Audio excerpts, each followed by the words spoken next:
Hey, good evening, Randy. Here we are Good back evening. again. I'm excited about tonight. This one comes as a result of some conversations we've had, based on where you live in Ecuador. Ecuador. My family and I are just traveling in Greece, and then you and I both have been able to travel a lot all over the world and experience different countries, different cultures. Like I always do when we do one of these, that it could be misinterpreted if the wrong person listened to it and said, "Oh, these guys hate the United States." Far from it. We both love the United States, and that's not ever in question. This is more of looking not at what the U.S. does wrong so much, but what could we learn from some other cultures? And a few things struck me. You and I were talking about it, and I know your experience, and you said you're experiencing some of the same things. But every time I travel, and I've been all over the world, a lot of different countries, different cultures. eh, Throughout all of those, though, there's been some common threads with just nice people are nice. They seem happy. And this trip hit me just with some conversations I was having and some things I was thinking about. And the first really international travel I did a lot was down into central Mexico and Jalisco and Guadalajara, right where all the tequila comes from. And a lot of times, and at that point, I was in my late 20s, did that for a number of years back and forth. But even in my late 20s, early 30s, started thinking, who's right? I would go to Mexico around Christmas time and, watch them, spending a lot of time with their families. Was very fortunate to have a lot of super hospitable, coworkers who would take us out to experience things, and sometimes we'd stay over the weekend, we would go to their house. But on weekends, they would always be in parks and hanging out as families, and it just was a different way of life. And even the work environment on a day-to-day basis, walking into the office, into one of our plants in Mexico, we would get there at 8:30, like we typically would here, and nobody was there. And we start rolling around and it's 9:30 and people are rolling in. By the time you get to 10, pretty much everybody's there. um, Lunch was at like 2:30. All this drove me crazy. During the middle of the day and working, constant conversation going on in hallways, other places, a lot of interaction. Get into a meeting, there's tons of interaction. You don't just jump into a meeting. It takes a while to get the meeting started because everybody's talking about things. And then go to dinner and went to some of the nicest restaurants first couple times. There was nobody there. We went at like 7:30 because Yeah, they don't really start eating until about 10 or 10:30, which is why right. they don't show up the next morning. But that really is kind of probably the first thing, is just experiencing that. And my initial, if I'm honest, take was, what the hell's going on? Why don't these people work? What are they doing? That was my American brain thinking that they're all screwed up, 'cause that's what we do. We're smart. We know everything they don't. But after a couple of those trips and then people being very hospitable to me, it started me down this journey of thinking, I don't know that we're right. I don't know that we're wrong. I don't know that there is a right. I don't know that there is a wrong. But I do think there's things that I always came home. We were just in Greece, awesome trip, beautiful. But I'm always as excited as I am on the front end of all these trips to go somewhere and experience something new. I'm equally excited to be back home in the United States with the things we have here. Um, this one at 52, I probably had more retrospect and thinking. Was able to go a little deeper on it. But I think, and this is what you and I have talked about diving in tonight. I think there's some things that, and it's not even systematic things that the country needs to change. It really is, people need to change themselves, because the best way to change a country is not vote for a new president. It's to change yourself, to change your family, to change your neighbors, your street, your community, your city, your county, state, region, ultimately maybe the country. But it really starts with me. That's where it starts. I have Mhm. to change Right. myself and my thought process and my family. And so that's what I try to do. And I'm a very relational person. I joke that that's really my only skill at work now.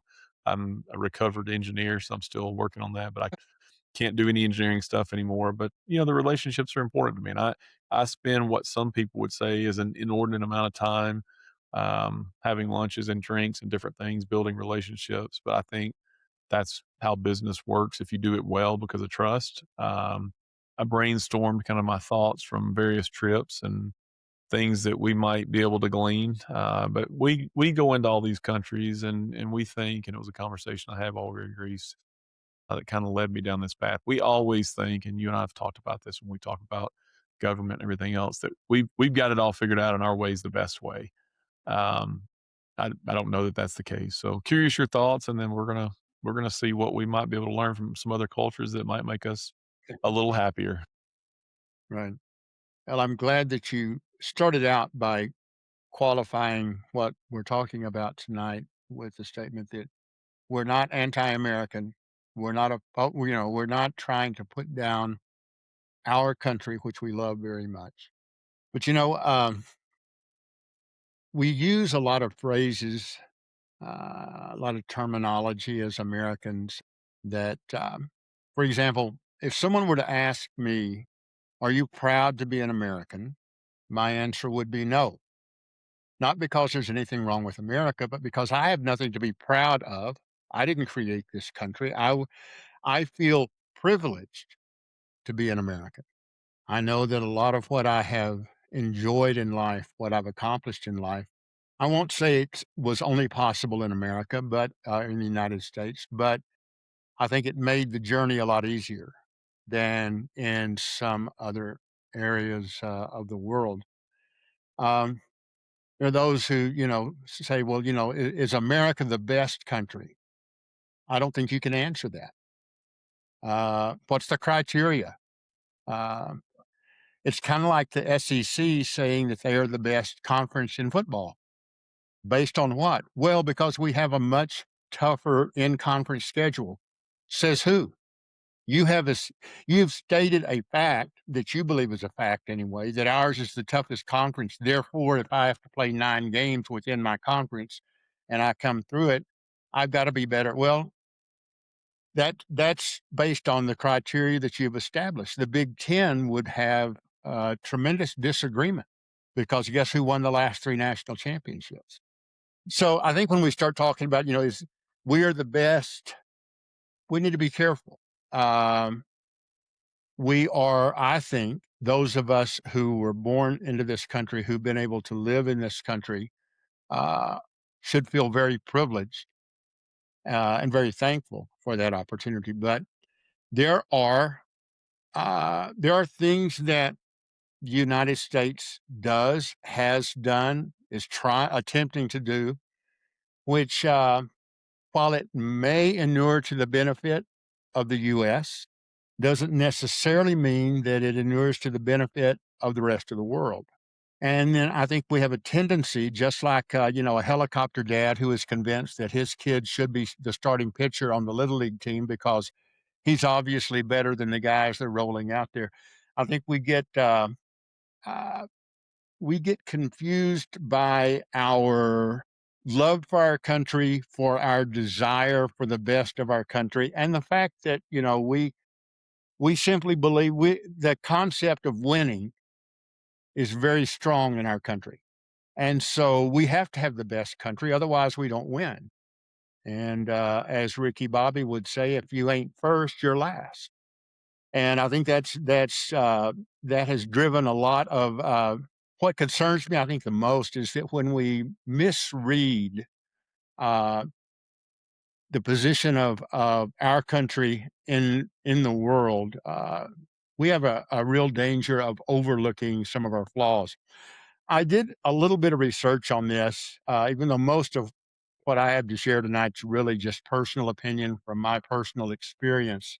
Um, But there's an organization called the OECD. It's the Organization for Economic Cooperation and Development.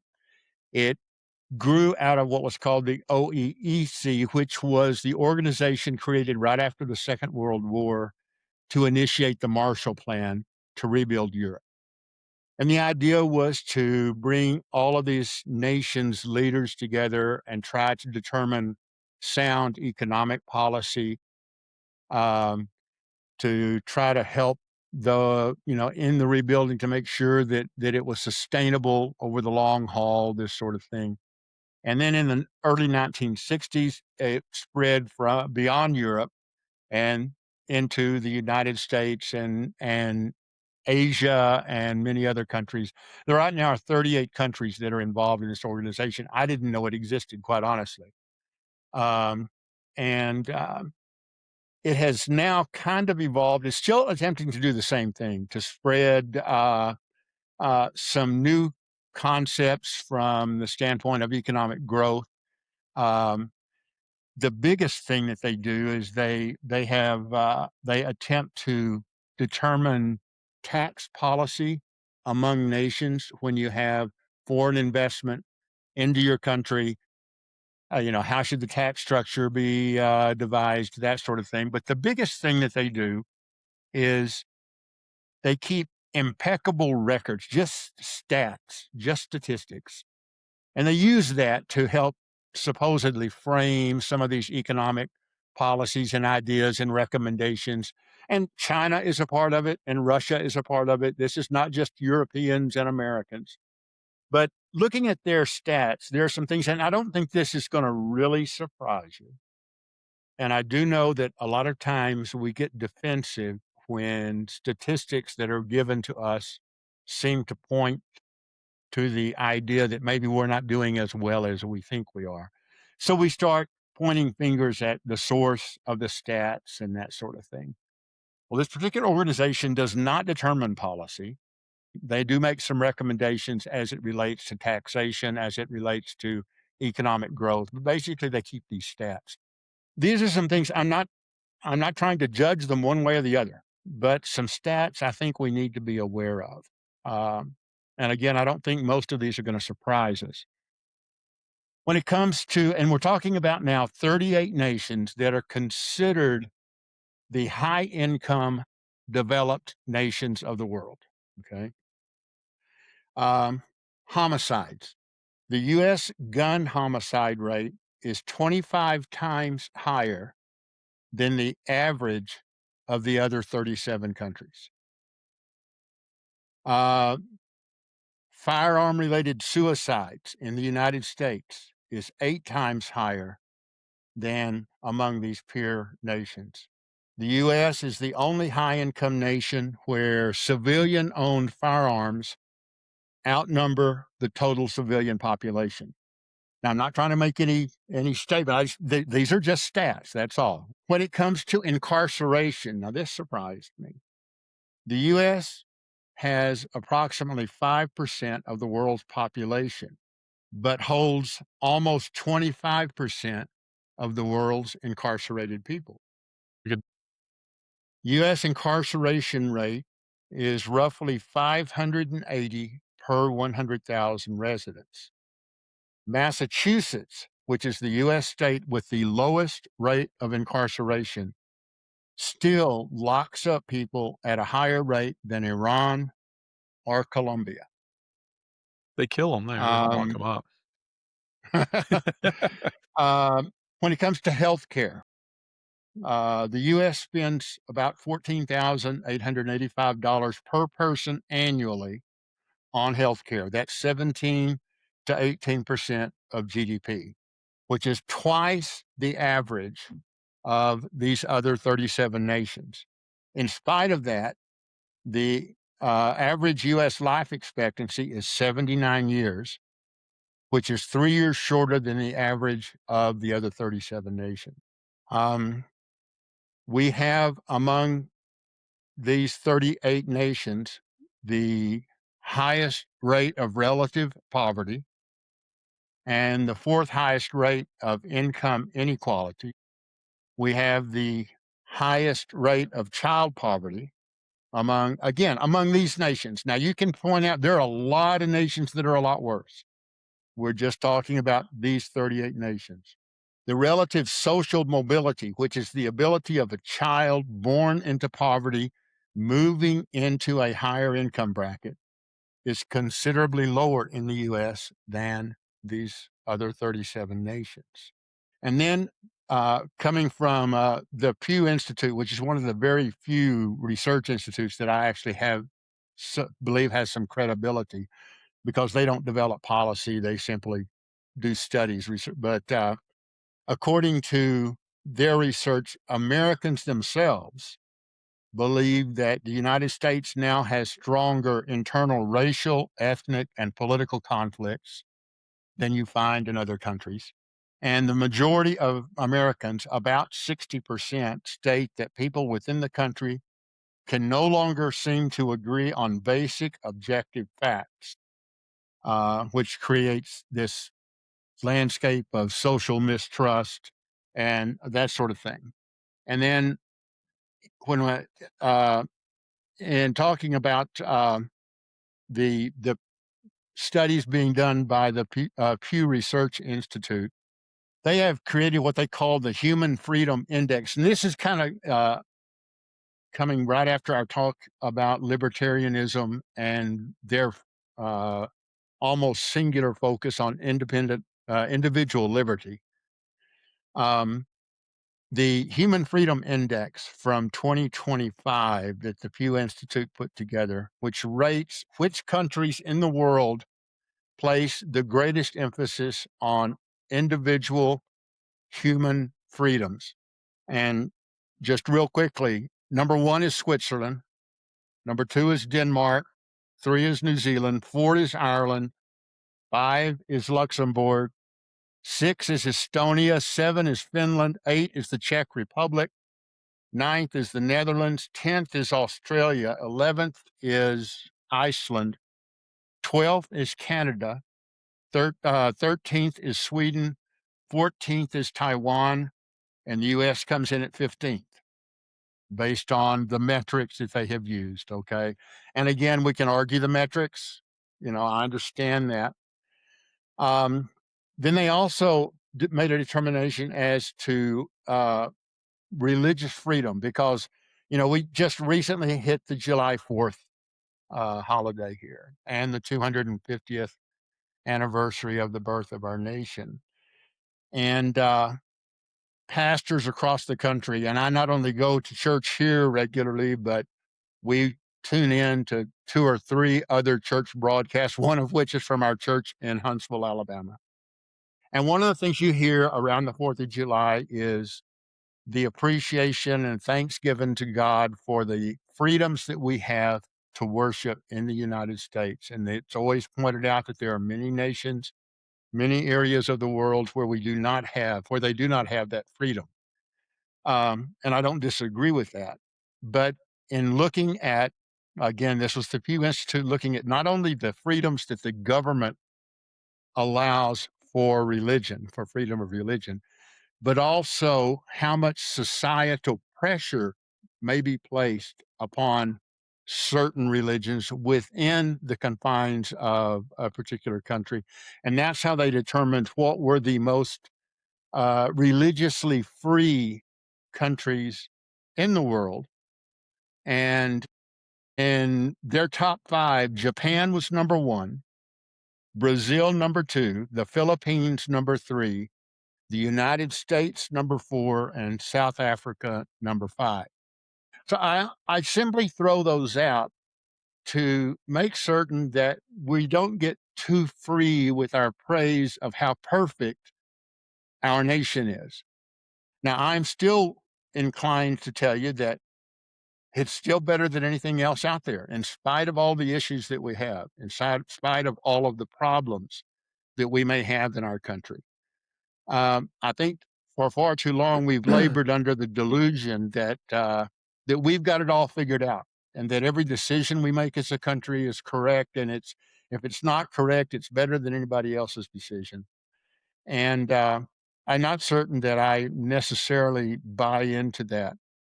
The one thing I've learned in the period of time that not only have I worked and visited, all over a number of places in the world, but I lived for a brief period of time in Southeast Asia, and I'm well into my second year living here in Ecuador.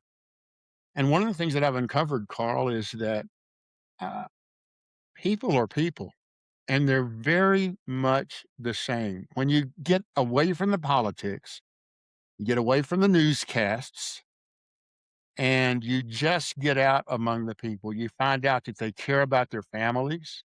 They want to make a good enough living that they can put a safe roof over the heads of their families, feed them, give their children an opportunity to get an education. And then they just kind of like to be able to have some time to spend together. And I think you're right. I think this idea of developing relationships, um, I think a lot of it is because having spent time and lived in Cambodia and now in Ecuador, which are nations that are not nearly as wealthy, don't have the disposable income that we have in the United States. A great deal of their time is spent together as a family, spent together as neighbors, and that sort of thing. I will tell you this that I have discovered again, both when I was in Cambodia and here in Ecuador. Nobody trusts the government. I mean, at all. In fact, they have no expectation in Ecuador of the government doing anything for their good. And you know what? They don't care because they realize they've got to do it themselves. They got to do it as family, they got to do it as individuals, that sort of thing. And they believe that the government is somewhere in Quito doing its thing, whatever the heck that is.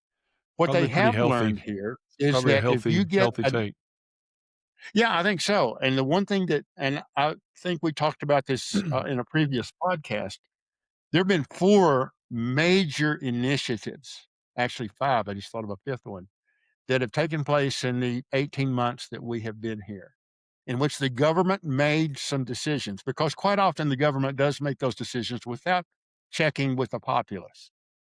But in five of these instances, those decisions created such an uproar and so many protests among the people that the government virtually immediately changed course. So they have learned they can do it with the things that they believe are important. The rest of how the government operates and how it does what it does with its tax dollars, they simply don't worry about it because they don't believe that anything that the government leadership tells them is going to come true anyway.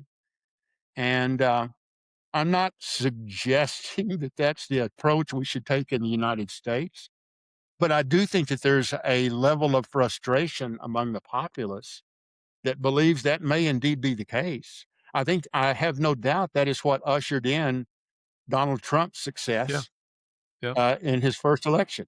yeah. And I don't know that it has improved It's at just all. frustrated it's Seriously. frustrated a different group of people. That's Right. all it is. So, Randy, I think you're summing something up well there. Putting all of your hope and, future dreams in the government, in a president, in a whatever is all you're gonna do is be disappointed every time. So I do think it's healthier, to not have that. I wanna hit a couple things real quick or I'm gonna forget them. You rattled off a lot of statistics and other things, and I'm always so jaded on statistics because everybody who puts together a study, whether it's Pew or anybody's being funded by somebody, and there's a reason they're trying to get a thing. So, and you also said something I agree, and I think it's part of the issue. A lot of people who say the United States is quote the best have never been outside the United States. Many of them have not even been out of the region that they were born in. I liken that to SEC.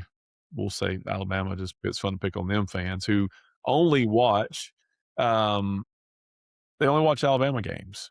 They don't even watch SEC games, much less a Big Ten right, or Big 12 right, or ACC game, and they tell you the SEC is the best. And they're deducing all that by watching Alabama games. That's a lot of what happens with the United States. People who have never been outside of here and have no perspective other than their region maybe or maybe even their state say that we're the best and the rest of the world sucks. Well, that's a silly opinion. So I think the two of those are quite interesting because I think it's some of the same way we get there. Excuse me. And then again, we could talk about a lot of the statistics and what we think about those or don't think about them. And my issue right now is there's a lot of statistics like some of those being put together for people to use for their benefit of running the United States in the ground and saying how bad we suck around racism and all these other things. Again, there's a lot more oppressive places, and we could spend 3 hours debating all the statistics. Don't care. I do think there's an interesting one in there that you brought up though, and it's around the amount of money we spend on healthcare and everything, our life expectancy vice other countries and where we fall. And I wonder if that has nothing to do with anything to do with healthcare. but it is around the happiness. Stress, all the stuff, all the Mm, pace, some of the things I think we'll both dive into, that's not good for your health. So regardless of if we all had the exact same healthcare system, but our environment that we lived in is 100 miles an hour and materialistic and all these things versus not, and some of the things again that I'm sure you'll talk about and I want to, I just have to believe. And when you look at some of these blue zone countries, because there's a statistic, all the economic stuff and yep, all that, there's another one looking at happiness of people around the world. And again, that's very hard to quantify, just like the best football conference in the best country. What is happiness? But I know from traveling, and I know you do, and even within the United States, if you go to some of the poorest places in the United States, the people are happier. I mean, like people that can barely figure out how to get 3 meals for they're happier, they're nicer versus going walk down Wall Street, or wherever, and they're not happy. They're mad, they're angry, they're staring at their phone all the time. I just wonder there's definitely a correlation. It's hard to figure that out between longevity and, what that all looks like. And that's a kind of my top question I had is when we're talking about the best, quote best, is, what are you qualifying? Because right. if America is the best place to build wealth and opportunity, which most people think that, I mean, it's hard to argue that. Um, is it also the best place to build happiness? And are those two kind of in conflict? And that really is kind of at the heart of when I looked at everything I was thinking. That really is. And again, when you define best, is it because you want to be the happiest and you want the better arts, or do you want to have capitalism and be able to be a billionaire easier than anybody else, or a millionaire or whatever because you had a good idea and you did it? Again, it's hard to argue that the United States is not better than anywhere else right now. I mean, name a great invention that came out of anywhere other than this country. It's hard to go figure that out. And it's because of the system we have here, the entrepreneurial capitalism. You come up with a good idea, you can take it as far as you want to, and you can make as much money as you want to. So people thrive doing that. If you're just looking for, and the problem is these two things are in conflict, because the reason you don't see some of those in the countries you mentioned, that had, because I think the ones you mentioned that had the freedom, if you go look, and I've heard the study recently, those are also the same list. It would almost lay side by side of the countries who feel like they're the happiest. It's those same you mentioned that lines up pretty well.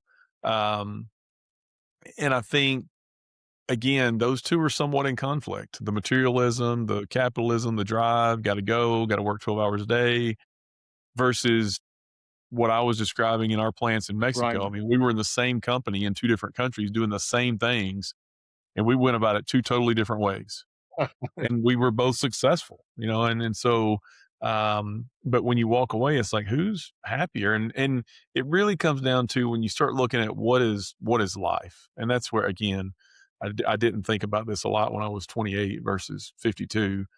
Is at the end of the day, and as I get in the second half or fourth quarter or whatever part of my life I'm in, you start thinking about it like, all right, what is important? What are the things I really want? And I've brought this up on here before. I've talked about it. At 50, I decided, and I do. I like cars. I like houses. I like watches. I like shoes. All that stuff's fine. None of that does or ever has brought me happiness. And I did go through a phase where I was trying to find some happiness in that and figured that out through experience. None of that is, I can get the newest, coolest car. I've had cool cars. And again, I like them. I'm not saying there's anything wrong with that.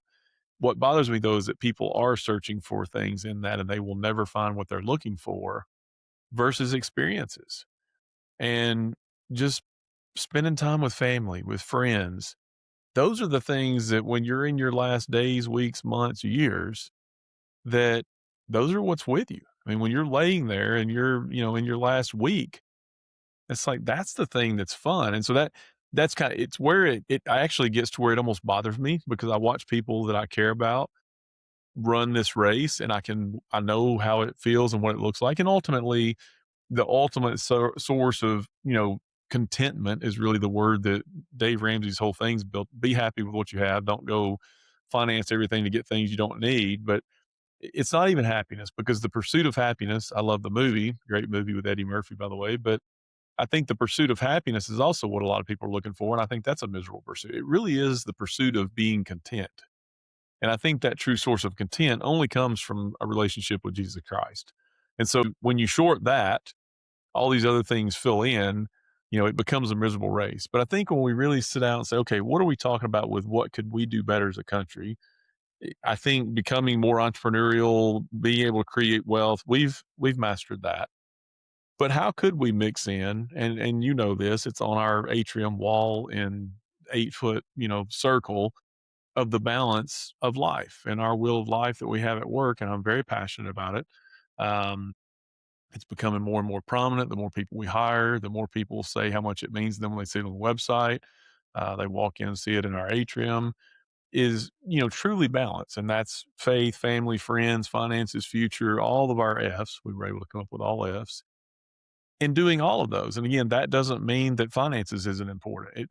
But it's really finding, and for me, being able to find balance and peace through the balance is important. So I'm not saying there's anything wrong with pursuing some things and wealth and future and all that.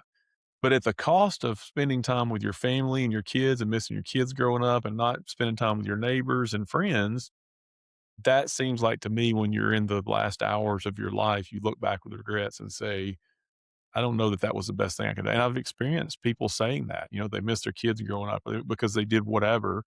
And I think that's a shame. So again, I think we've done a lot of things well, but how could we create kind of a will of life for the country where we can create more balance around kind of the fun aspect of it and the relationship piece. So curious your thoughts on how that's framed. And then I've got a lot of ideas of things I think we could pull from. Well, it's interesting. I draw a distinction, and I think you do too, between happiness and joy. Happiness is temporal and in many respects is contingent upon circumstance, experiences, a lot of things that are beyond our control. Joy, on the other hand, in my opinion, my definition is something that you choose and it's eternal. And as the Apostle Paul says, he had learned to be content in all things. And he's doing this writing this from a prison cell. So I think that relationship with Christ is absolutely essential. And without that, I think you're going to have a hard time staying happy, experiencing happiness, and certainly, I think, impossible to truly experience joy. So I think that's an important bedrock for me, anyway. But something else that you mentioned, I'm glad you did because I had thought about the same thing, and that's the studies that have been done among the blue zones. And if our listeners haven't tuned into that, just look it up. There are a lot of studies that have been done. These are communities, areas where not only do you have a large percentage of octogenarians, but a large percentage of centenarians as well. And one of them happens to be in Ecuador. Uh, uh, and when you look at what the researchers, the anthropologists and sociologists and health professionals that have gone to those areas, you've already mentioned many of the things that are present there. They're not chasing wealth. They're looking for uh, relationship, family. You typically find multiple generations of a family in the same area. Um, there is a tremendous respect for the elders and a commitment to taking care of the elderly. Um, Faith is a big part of all of these communities that have been designated as these blue zones. And the pace of life is simply much slower because the concern is not with the acquisition of things, but the joy found in the experience of living among other people and enjoying one another's company and working together to accomplish what is not only best for all, but simply there is a from everything that I've read in the research that's been done on this sense of accomplishment that comes not from the accumulation of wealth and things, but this sense of accomplishment by seeing that the people with whom I have relationships are also living a good life, living a long life, remaining healthy. Um, the other thing that is a big part of this, and I know you can appreciate this, is so many of these areas that have been designated as blue zones. You have people who transportation is not technically at the level that it is in. There's a lot of walking that goes on, and you and I have talked about my time here in Cuenca, Ecuador. I mean, I'm at 8,300 feet. Everything is hills here and everybody walks. Yes, there are plenty of cabs and there are plenty of other vehicles on the streets, but the average Cuencano walks anywhere from 5 to 9 miles a day, carrying on their business. So those are the kinds of things that I think we can do that don't involve government intervention or programs, but simply a rethinking of what's important to us. I don't know how you sell that to a country that has been as successful as the United States, both Yeah. ethically and technically. Yeah, you mentioned it earlier. I mean, the success is hard to argue with. Success from a stuff, acquiring strong military, great economy, all those things. Um, and we're the most marketed to country on the planet. I mean, it, you can need a bigger, better, faster, whatever, fill in the blank, and you need to use a, whatever credit card to get it at whatever, because you don't really need to wait to save it because life's too short. That's the message every day that everybody hears, and you start hearing that when you're old enough to hear TV or anything, or see a billboard, because everywhere you go, it's like it's right in your face. And then now with social media, there's ads popping up all the time, and internet ads. Um, and I think it's interesting. Again, I think it's okay to recognize that the US is really good at economic opportunity, being entrepreneurial, innovative. The universities we've had here, the education, people that come here, I mean, all those things, philanthropy, the things we do for people all over the world. I don't know that we do a great job necessarily of our own communities, but we do a pretty good job on the world stage. Um, the ability to reinvent yourself, you see the stories of that, of somebody who, the perfect gentleman, or the Pursuit of Happiness with Eddie Murphy. I mean, it's a great one. So there's plenty of those stories. I was talking to a guy the other day. There's a new, it's 5 year old, so relatively new news network that's their goal is to take down AL.com. And I think they're doing a pretty good job of it, because all AL.com does is talk about them now, but it's 1819 news. And the CEO was in prison. Unbelievable story of a reinvention. I just was talking to a guy that's now their COO this week.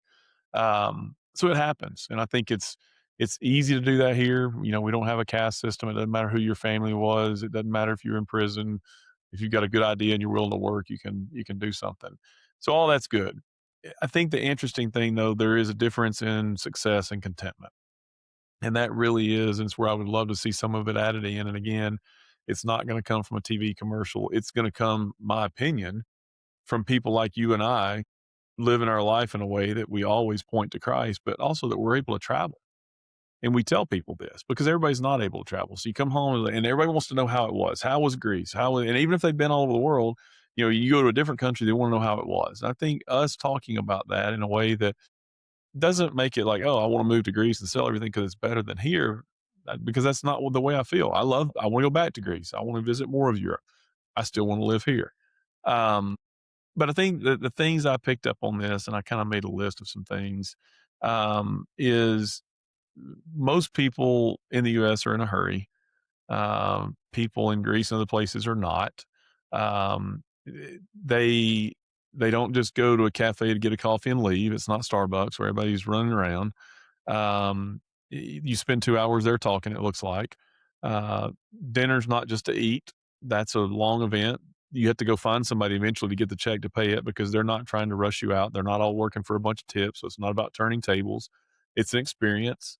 Um, Children, I didn't see a lot of travel softball, baseball, soccer, travel sports. That didn't seem to be a thing. Everybody's just kind of having fun. There were some sports being played.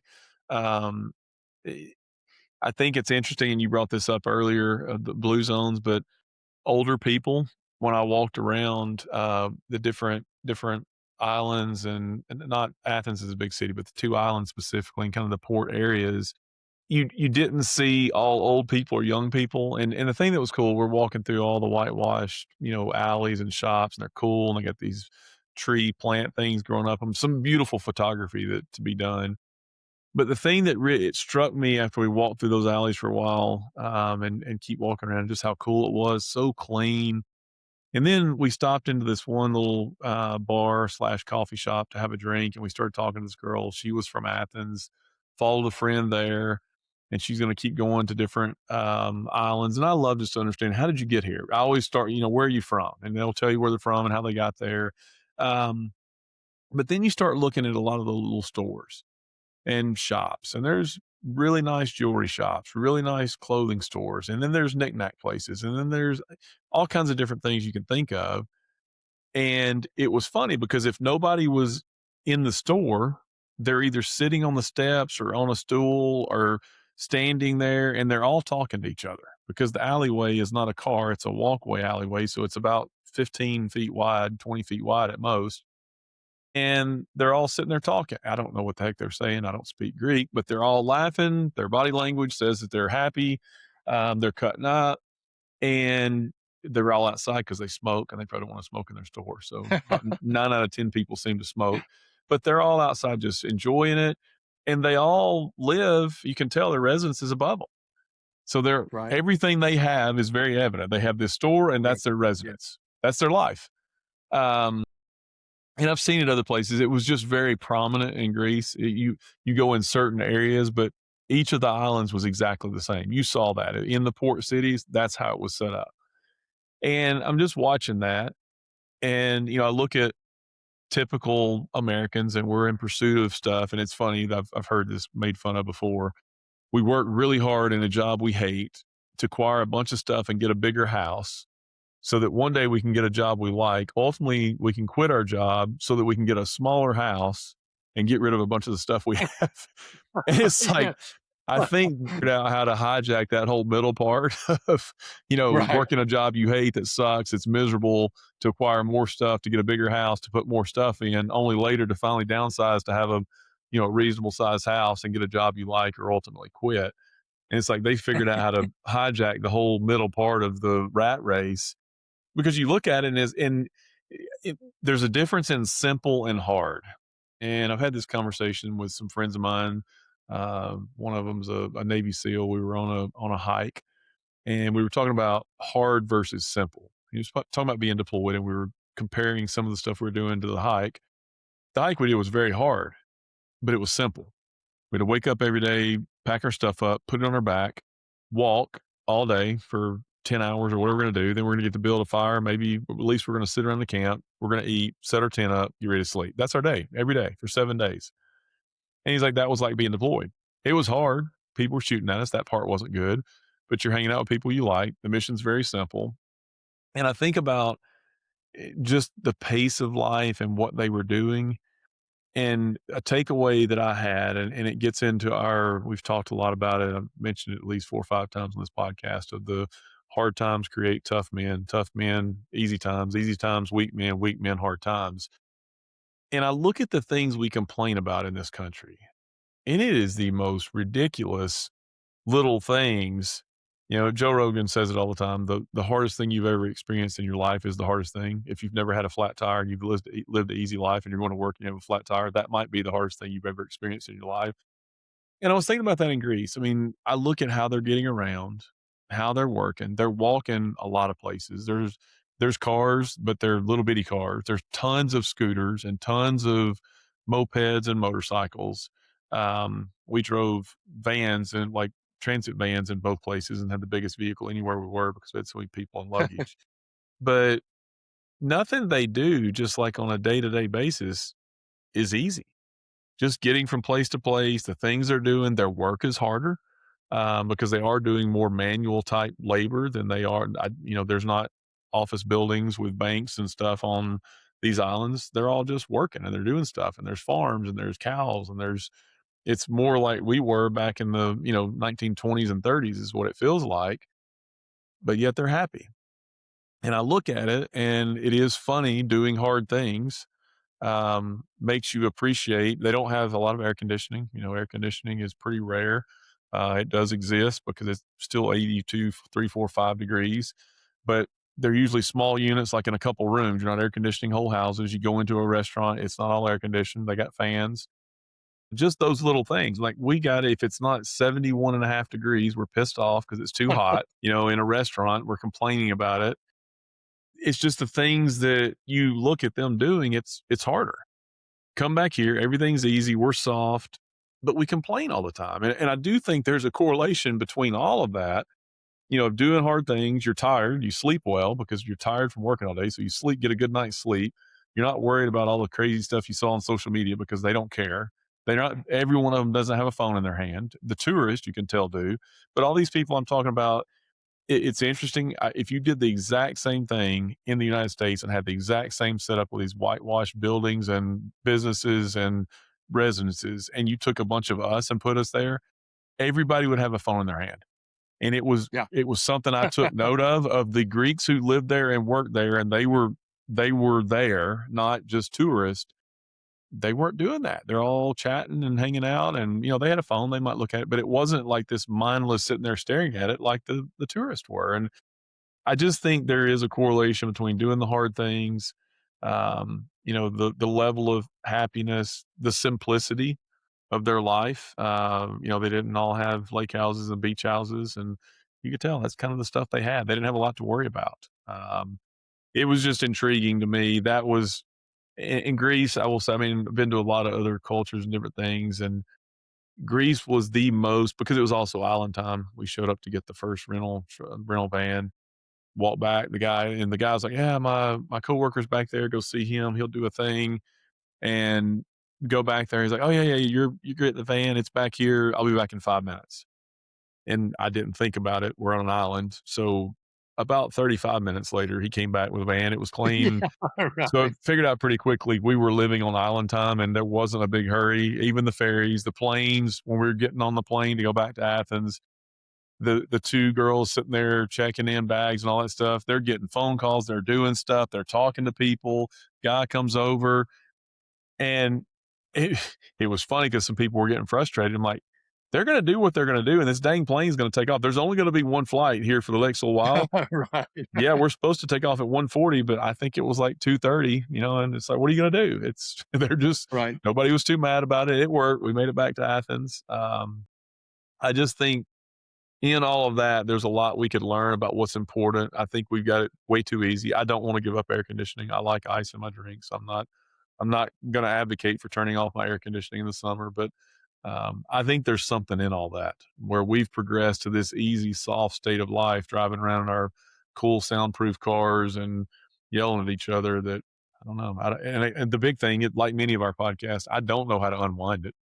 I know how for me and for my family, how we can focus on trying to be, slow down a little bit, have more conversations, build the relationships. But I don't usually you don't back up societies in the direction that we're talking about because a lot of things they're doing are simply things that happened here in the 50s and 60s and 70s. It's not this magical idea they've got. It's interesting you mentioned this sort of middle section of our lives when we really get caught up in advancement and getting more and doing more and working harder, etc. In Vilcabamba, that I was talking about, the blue zone that exists here in Ecuador, it has attracted a lot of people, a lot of expats from Canada, from the U.S., from Europe. And my understanding in talking with people who have lived there is that you see what you were talking about playing out. You've got a lot of young people from Europe in particular and from the US that are very interested in, it's almost a throwback to the hippie sort of lifestyle there. And they come there and appear to do fairly well, at least initially. The middle-aged expats that maybe have been fortunate enough to retire very early in life and they were attracted to what they saw as the lifestyle there, they get there, and because it's not fast paced, because everybody is not running on a particular schedule. People are not showing up when exactly when they said they would, etc. They don't last long. They end up going back to the States. The young people hang around for a while until they decide they want to start their own businesses there. And they want to run it just like they would run a business in the United States. And they get frustrated because the locals don't respond to that. And so they end up leaving. The only ones that end up staying there typically for a long period of time are older people who maybe have a perspective. Maybe they've reached a point in time in life. And I can speak to this myself. I don't think I would have a hard time adjusting to that because I have adjusted. I didn't think that I would, but I've adjusted to a much slower pace of life here than what certainly than what I was accustomed to in the US and in Huntsville and that sort of thing. Being a type A person from the jump when I was young. Um, but people ask me now, well, do you miss the United States? And the answer is no, I don't. I miss people in the United States very much.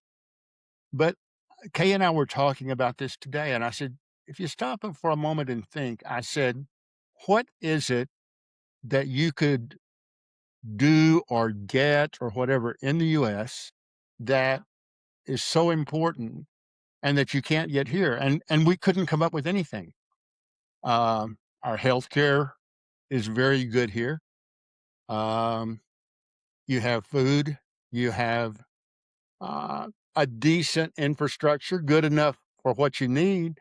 Now, in the United States, I would be complaining about the potholes and how long it takes them to repair streets here and that sort of thing. But here, after a while, and I think some of that does come with age, I think you reach a point where I'm not trying to accumulate anything else and I'm just trying to enjoy what's left of my life.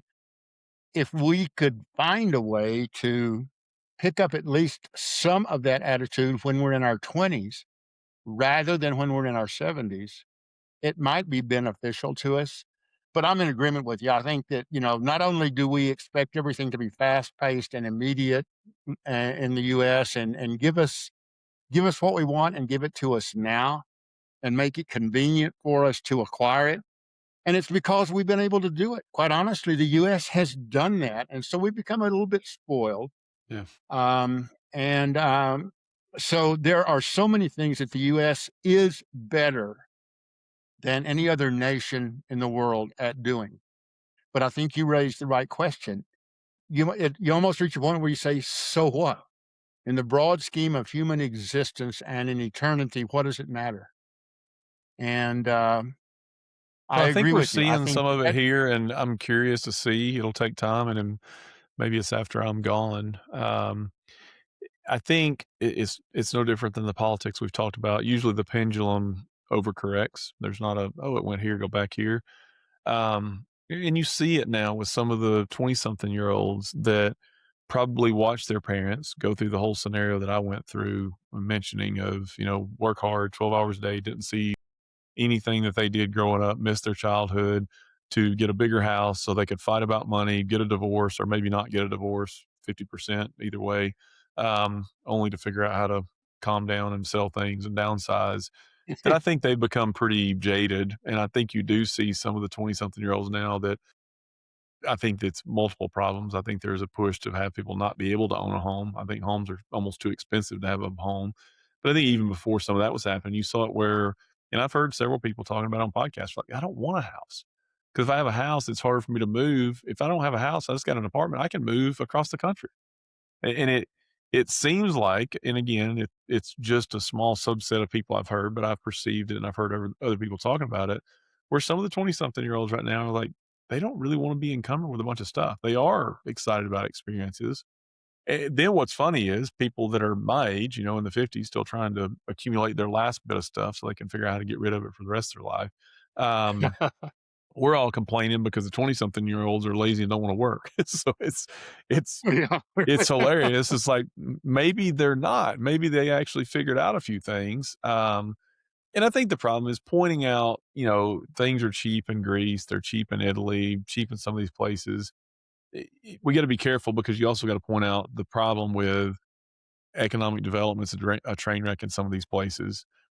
Businesses are being taxed into oblivion, so there all of it's not Yeah. utopia of you're paying lesser Sure. taxes than what you do here, but things are great. So again, and I don't think we're talking about any of those like municipal systems, government systems. It's more cultural things is what I'm referring to. And there is a word I looked up, kind of why are people from Greece and other places nicer? So there actually is a Greek concept called philoxenia, and it means being friends to strangers. And my research said Ecuador's got some similar things, and there's a number of countries around the world where they have a term for they do it, but they are friendly to strangers, which is not necessarily what we do. We're not even friendly to people we like a lot. So I think that's an interesting concept. But when we look at starting to try to say, okay, what would we change? What would we import from other places? Again, we don't necessarily want the slower economic growth. We don't want to go backwards in the areas we're good at. You want if you're going to make something better and change something, you really want the best of everything. And I think there's some possible in that. So yeah, you don't want slow economic growth. You don't want heavy taxation, regulations. You can't hardly start businesses in some other places. You don't want all that. But I think if you categorize it, and this is a big one for me, especially in the week where our dinner, we've been having a big joke. I grew up where family meals were a big deal to me. They were usually very late at night. We ate dinner at 9 to 10 o'clock at night a lot because we had a family business and we would work after I got out of school and things until we couldn't work anymore. And then we go home and eat and then we go to sleep, which turns out it's not super healthy either I've learned. Um, but it's funny, kind of number one on my list of things. And I saw it there and it's very uncommon here. And some of our daughter's friends have told us how they believe it's uncommon because they've seen it. I've been kidding with Cassie. We sit at our bar in our kitchen. That's where we eat. We don't sit at our dining room table. We use that to put stuff on, and then we eat at that like 3 times a year. Um, but around the bar, my seat's on the left, Claire's next to me, and then Kaylee and then Cassie around our bar. And so I was kidding with Cassie. I said, okay, when Claire moves, I'm moving over a seat because it makes no sense to leave an empty seat between Kaylee and I. I'm gonna move over one. And she's nope, that's Claire's seat. So we've been having this fun debate about it. And I'm like, when Kaylee leaves, I'm gonna move over and sit next to you, and we'll see how that goes. Um, but it's a big deal to us. Our family meals, and not that we do it, 7 nights a week, but we go out and eat a lot too, but we do that a lot. We take our daughter's friends with us a lot to go eat. They joke. It's a joke they always try to pay, and I never let them. Finally, one of them got her mom to call ahead and put a card on file so she could finally get me because I won't let them. But we enjoy it. We learn a lot about each other, how our days were, some days our family meals, we talk a lot. Some days we don't say a lot. Most of the time, there's a lot of conversation, and it's not just about generic how'd your day go, but we talk, we joke, we cut up, um, and we invite our daughter's friends into it to let them be part of it. But I think that's if we look at something that used to happen a lot, that's almost unheard of now, and I look at my friends and families, and we were talking about this one time, and several of them are like, yeah, I can't remember the last time we ate a meal as a family. So and again, being in Greece and some of these other places, that is still a big deal.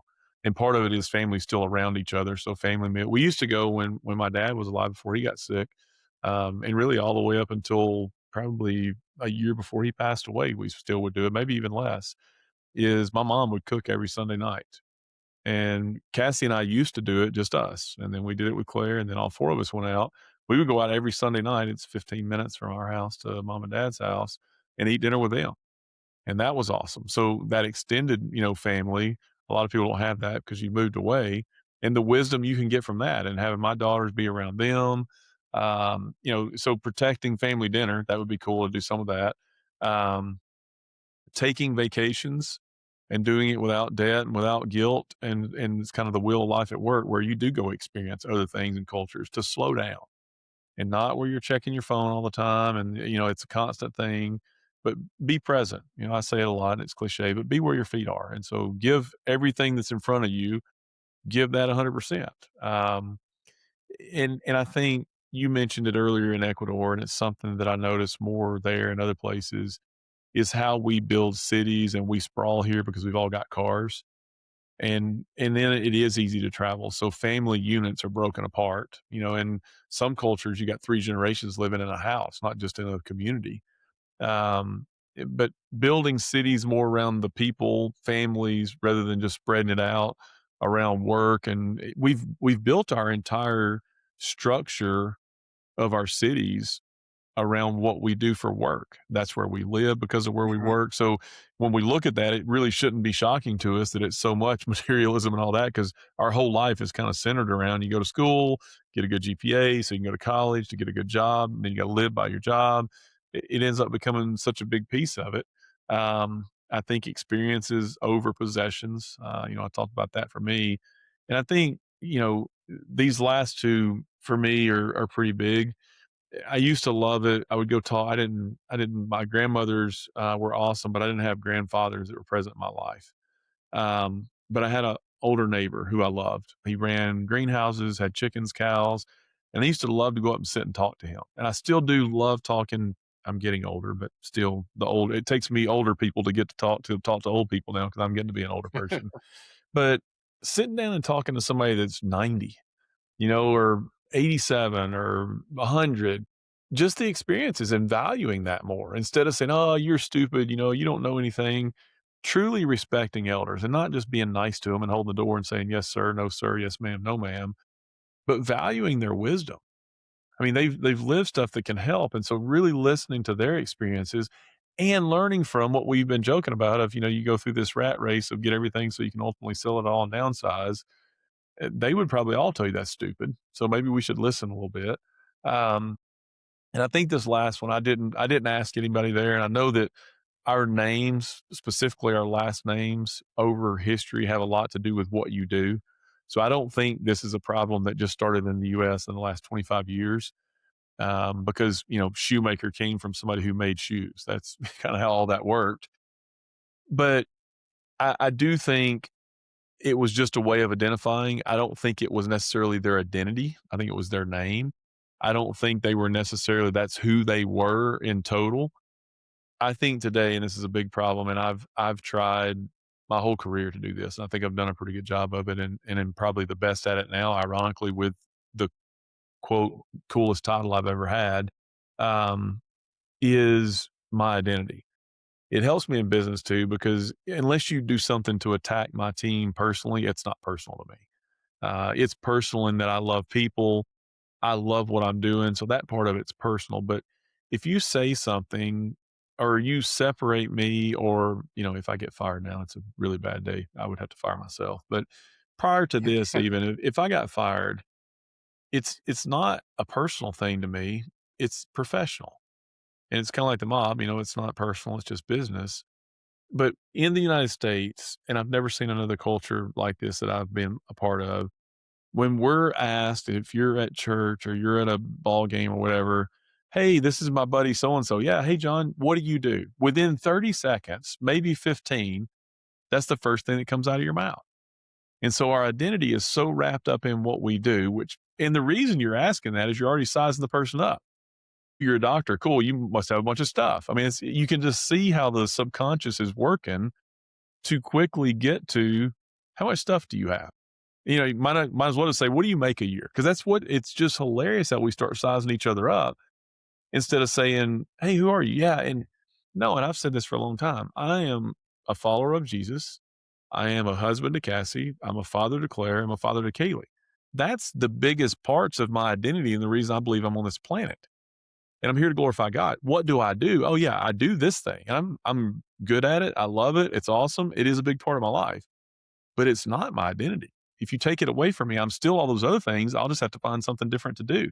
But I think that's very, very unique to our country and what we do and how we size each other up based on your title and, trying to discern what income bracket you're in and tax bracket within the first 30 seconds of meeting someone.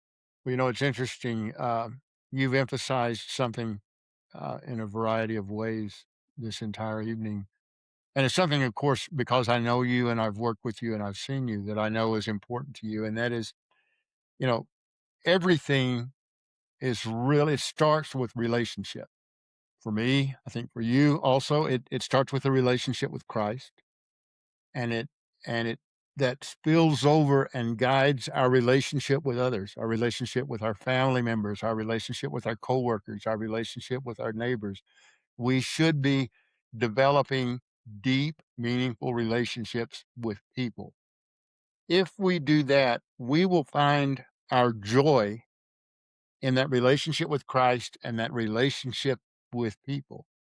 And if we can find that joy, then we will find ourselves content with whatever circumstance we may find ourselves in, rather than believing that the accumulation of wealth, that the accumulation of things, that the accumulation of power is going to bring us any kind of joy.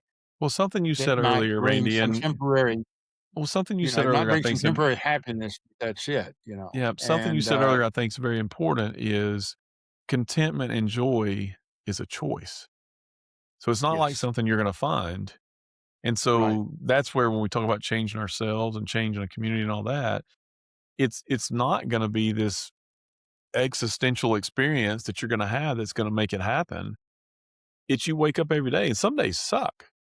I mean, you've been through a lot of experiences over the last, few years that have not been great, but I've been close to you through it all, and you've still been unbelievably full of joy and life, even in the tough times. That wasn't because you woke up and life was great and things didn't hurt. It's because you made a decision that I'm going to choose to be joyful and, I'm still going to enjoy conversations and all those things. And the thing that makes it easier to make that choice is ultimately, the guy who did live here who was perfect and the source of all the joy who died for all of us. When you've had that perspective, I think that choice to wake up every day, no matter if you're in prison, your president sucks or they're great or whatever the case is, it's easier to choose joy because you're playing a different, more infinite game. Um, right, but I've right. seen you do that and to be able to make that choice. And I think that's where people, I know for me, because I've had people ask me that, like, how are you always so happy? I'm like, I'm not always happy. I'm pissed off sometimes. But in a Yeah, grand scheme of things, that usually goes away pretty quick. And it usually is because I'm very thankful for what I have, for everything I have and my family, and even on the bad days. When my dad passed away, somebody asked me this the other day, we were talking about it, and I said, "Hey, how old were you when your dad passed away?" I said, 42. 42 amazing years with my dad, and my mom's still alive. I know people who their parents committed suicide when they were like 2 and they never knew their dad. So that's a choice because I could say, "Oh, what was me? I wish my dad was still alive." Yeah, I do. But it's a choice to say, "No, I'm happy with what I have." Whatever that, whether I'm in prison writing a letter or whatever I'm doing, I'm happy. I've got an interesting question for you. I'm curious what people would be willing to do if you really could do this, and it's a percentage, not a number.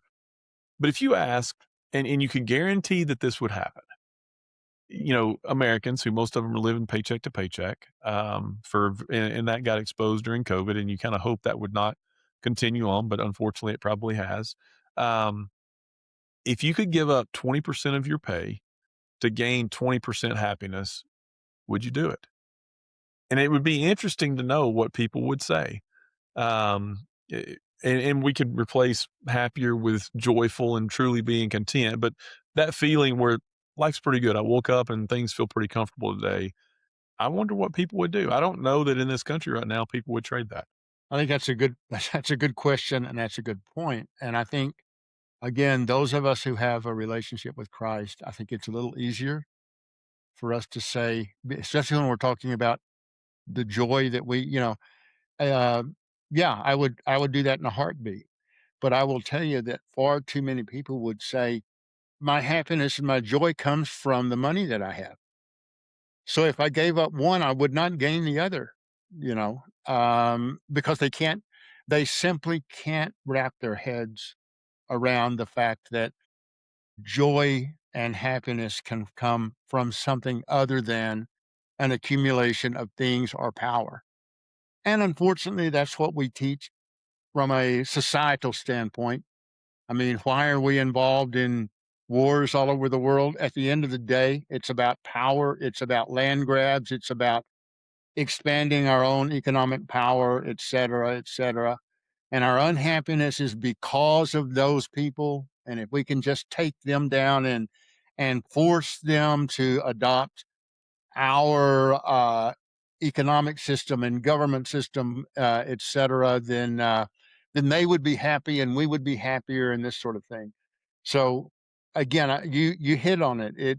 It starts with, I think it begins with the right relationship with God who created us, So I and just then thought about something, building Randy. the right relationships around us. Yeah. Yeah, I've got an interesting thought that just kind of popped into my head, and I was going back to some of your statistics, and as you think through these things, and then I've got a podcast I've got to listen to that Justin told me this morning. I saw the head Sean Ryan had a pastor on, um, and the headline said, "China will be more of a Christian nation than the United States in 50 years." I don't personally believe it's going to take that.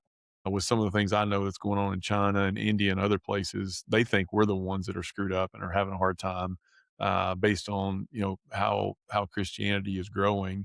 And again, it's kind of like a plant growing on the side of a mountain. Some of those plants that have to grow in the side of a rock, their roots have to work a lot harder. Those plants are a lot stronger, and I think that's like the spread of the Christian faith in a lot of these other countries where it's not just as easy as to drive, 1.2 miles to your church. They have to go meet in a basement somewhere in a dark room and can't have the government find out or they get killed. Yet it's growing faster there than it is here. We're declining as a Christian nation, and they're growing. But I wonder. This is an interesting. I don't have the answer. We could go figure it out, but I think it would correlate based on everything we're saying. And kind of my last closing thought was, and then this is the part that I thought of that's more profound than my closing thought. Instead of us trying to become more like Greece or Ecuador, or fill in the blank of the country, or Sweden or Switzerland or wherever that they're all happy, and trying to pull pieces of their culture, I don't know that that's really the source of it. And it really gets back to. So I would be curious to see, and we could all go do our independent research. I bet you if you start, and you mentioned it earlier, talking about the blue zones, and it's what kind of got me started down that thought. And I was just thinking about it more. When I look at those countries you're talking about, and I look at the time I was in Mexico, the number of absolutely beautiful Catholic cathedrals that were there, and how big of a deal that was on weekends to them. When Christmas came around, they acted out the Christmas story. The plant would shut down. The leadership of the plant was part of it. The focus on faith, and again, it would be really interesting to go look at and it's predominantly Catholicism because a lot of the countries you mentioned, and that is the biggest thing around the world. But I just wonder if you go look at that, and we're talking about culture, and maybe we're giving the Greeks and the Ecuadorians and the Swedes and the Swiss and all these people too much credit, and maybe it has nothing to do with that. Maybe it is that they're in, and again, you mentioned it in the blue zones, and I think there's something to it. Maybe they've got a stronger faith, and maybe it's not the source of it is their strong culture and the Greek word for it. Maybe the real source of it is the fact that there is a relationship with God, and maybe all we're doing is talking about the symptoms of that relationship with God. And so you want to go steal the symptoms. You don't really want to do the thing. Um, but if you look at our country too, as we've gone away from family dinners, all the things we're talking about, I bet you it proportionally tracks with the decline of Christianity in this country. Sure. I That's a bet good you could point. go draw some graphs, and I bet it would lay right over the top of it of as we've kind of progressed from the 30s, 40s, 50s, 60s, 70s, all the way into 2026. That decline that's happening here probably mirrors a lot of the discontentment, frustration, suicide rates, all the things, a lot of the statistics you were talking about earlier with gun crime and all those. I bet you that correlates as well. And then you start laying in the contentment and what the fun of these cultures and how happy the people are. It sure feels like there might be some of that. The blue zones, and the blue zones is the most simplistic version. Their life is very simple in a lot of those places. Their level of wealth is very low. Their number of possessions is low. Their life is super simple, and their faith is high. And I think we've probably laid out the right method. And again, that doesn't mean you got to go get rid of everything in the United States and turn it all upside down. But maybe it is a turn back to faith, is ultimately what we're missing, and it's not just picking up on some dinners and spend more time looking at the sunsets and doing all those things. Maybe it's like the fruit of the spirit. The fruit of the spirit is not those fruits are not the thing. Those are an outward symbol of what's happening because of a relationship with Christ. Those are the healthy byproducts of that relationship. And maybe everything we're talking about is simply a healthy byproduct of a proper relationship with God that a lot of people are missing right now.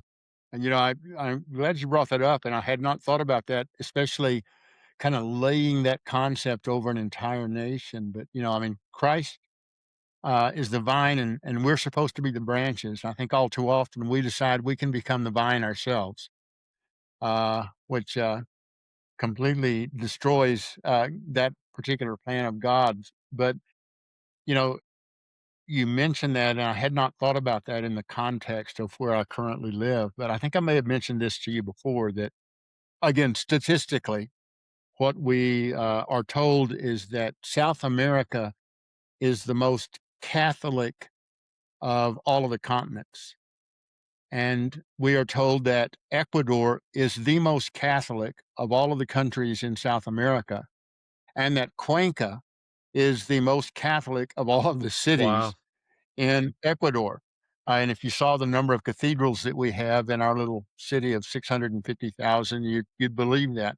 But it is an integral part of their life, Yes. of their daily life every morning with the bells ringing and the fireworks going off to awaken the saints in the mornings. Now, I'm a good Protestant. I do not come from a Catholic background, but you certainly can see that here. And that I had not thought of it in that context that whether I agree with their theology or not, their desire to be uh, attached to God and to godly things may have a huge role there, and maybe that tells us where we need to be focusing our efforts back in the states.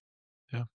No, and it's kinda like my it's like my epiphany on education. I was talking to somebody about this yesterday, going from thinking liberal arts is a waste of time to maybe that's the whole best part of education now. It's all of this was nowhere in my notes or anything else. It really is as we've been sitting here talking and when you were talking about the blue zones and kinda talking about those countries and, like, what do they have in common? And it really is it's Catholicism. And again, yeah, whether you agree with the exact theology of it or not, there is and it's not just a Sunday. It's not just a, "Oh, they're better because they go Wednesday night and Sunday." It's daily. Here we'd be complaining about the bells because the bells at church are loud and the fireworks annoy us. It is a big part of who they are and their identity. In Greece, the Greek Orthodox Church is huge. I mean, the number of different little whitewashed old churches that you got and everything. Again, as we're talking again, this doesn't explain it necessarily in China and some of the Asian countries, but definitely in Mexico, definitely in a lot of places I've been in Europe, the number of cathedrals and the presence of Catholicism, it's very high compared to what Huntsville and it's easy if you're from Huntsville, especially somewhere around Whitesburg and Airport where there's at least 45 churches within a 5-mile radius. My father-in-law one time was like, "There are more churches within a and I never you don't pay attention when you drive by it all the time, but there are a lot of churches at the kind of the corner of Whitesburg and Airport." Um, so we're in a little bit of a different scenario, but there are other states and other places you drive around where it's not like Huntsville. There are churches everywhere in Huntsville. That's unique. There's a lot of other places once you get out of the southeast, go a little more north and a little more west, and that's not always the case. So I do think that that's if you and I want to go figure out how to make people more content in the U.S., I don't think it's bringing in we've completely blown up the whole title and what we're talking about of other countries. I think it's even simpler than that. Yeah, I think it's go right. be go be disciples for Christ. Maybe that's the way to do it, and then the other parts will follow. Amen. Well, listen, this has been good. Yeah, I agree. And I don't know that we found all the answers, but I think our experiences have merit, at least in guiding what we do. And we can only do our little part within our lives and what God places before us to do. And if enough people do that, uh, we know how the story's going to end anyway. Yep, So, feels a lot better. Don't have to worry about the midterms as much and 2028 and all that as much if you know how it's going to end. Doesn't mean be an ostrich, but it sure does make you feel a lot better regardless of how the outcome is going to be. I'm pretty sure how the ultimate outcome ends, so it's good.